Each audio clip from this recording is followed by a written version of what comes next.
మన Chhaava cinema 7th మార్చిని release చేస్తున్నామండి. ఇది అందరికీ తెలుసు హిందీలో ఎలాంటి ప్రభంజనం సృష్టించిందో ఈ సినిమా. అట్లాంటి ఇంత మంచి సినిమాని తెలుగులో తీసుకొచ్చి రిలీజ్ చేస్తున్నందుకు నిజంగా నేను చాలా గర్వంగా ఫీల్ అవుతున్నాను.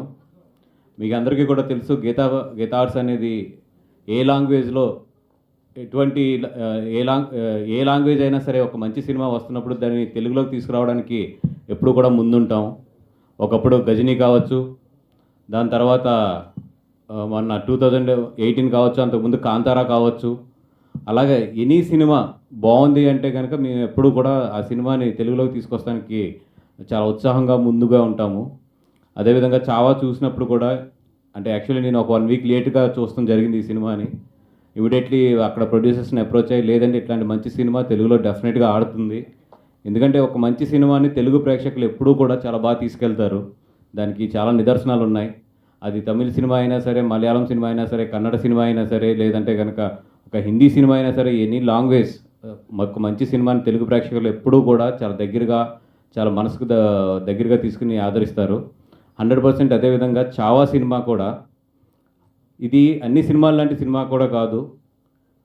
మన చరిత్రని, ఎస్పెషల్లీ మన దక్షిణాది చరిత్రని నిజంగా చాలా ఇంపార్టెంట్ ఘట్టాలతో ఈ సినిమా నేపథ్యం అనేది తీసుకోవడం జరిగింది. డెఫినెట్గా దీంట్లో ఉన్న క్లైమాక్స్ లాస్ట్ 25 మినిట్స్ ఇండియా మొత్తాన్ని, హిందీ వెర్షన్లో రిలీజ్ అయినప్పుడు ఇండియా మొత్తాన్ని కూడా కళ్ళంట నీళ్ళు పెట్టించింది లాస్ట్ 25 మినిట్స్. అట్లాంటి అంత మంచి చిత్రాన్ని ఈరోజు మేము తెలుగులోకి తీసుకొస్తున్నాము. డెఫినెట్గా ఈ సినిమా చూడని వాళ్ళు ఎవరైతే ఉన్నారో, అదేవిధంగా తెలుగులో రావాలని చెప్పి కోరుకున్న వాళ్ళు కూడా చాలామంది ఉన్నారు. అందరూ కూడా ఈ సినిమాకి వచ్చి ఈ సినిమాని మంచి విజయం సాధించాలని కోరుకుంటున్నాం. ఎందుకంటే ఇట్లాంటి మంచి సినిమాలు నిజంగా మంచి విజయం సాధిస్తే కనుక చాలామందికి ఒక మంచి ఇన్స్పిరేషన్ అవుతుంది.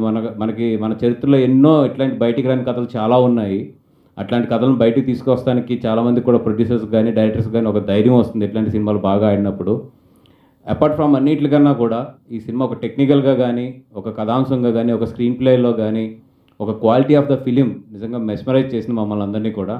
ఇంత మంచి సినిమాని ఎట్టి పరిస్థితుల్లో కూడా తెలుగు ప్రేక్షకులు మిస్ అవ్వకూడదని చెప్పి ఒక 2 వీక్స్ లేట్ అయినా కూడా అరవింద్ గారు నేను ఎట్టి పరిస్థితుల్లో దీన్ని ఎదురు తీసుకురావాలని చెప్పి, అపార్ట్ ఫ్రమ్ ద మనీ, అంటే ఇప్పుడు ఈ సినిమాని ఇక్కడ రిలీజ్ చేయాలంటే మాకు చాలా ఖర్చు అవుతుంది.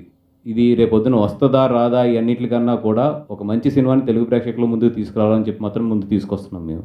థ్యాంక్ యూ అండి, థ్యాంక్ యూ సో మచ్.